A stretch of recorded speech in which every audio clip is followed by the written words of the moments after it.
பாதுகாப்பு எங்களுக்கு கண்டிப்பாக கொடுக்கணும், ப்ரொடெக்ஷன் கொடுத்தே ஆகணும் கண்டிப்பாக. ஆனால் அந்த இளைஞர்லாம் ரொம்ப பயந்துருக்காங்க.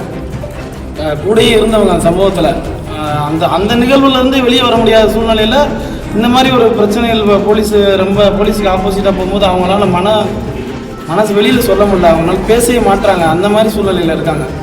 வீடியோ ஃபுட்டேஜ் பார்த்து அவங்களை சிலர் மிரட்டுவதாக அவருடைய வழக்கறிஞரும் சக்தீஸ்வரன் என்கிற அந்த வீடியோ எடுத்த நபரும் பகிரங்கமாகவே இங்கே பேட்டி அளித்திருக்கிறார்கள்.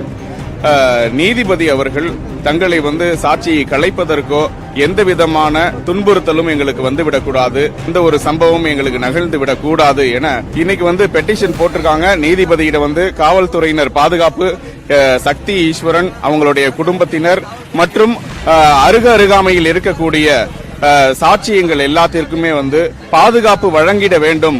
இந்த வழக்கு முடியும் வரை அவங்களுக்கு இந்த திருப்புவனம் காவல் நிலையம் அல்லாது மதுரையோ சிவகங்கையோ வெளி மாவட்டங்களில் இருந்து வரக்கூடிய காவலர்கள் அவர்களுக்கு பாதுகாப்பு வழங்க வேண்டும் என கோரிக்கை விடுத்திருக்கிறார்கள்.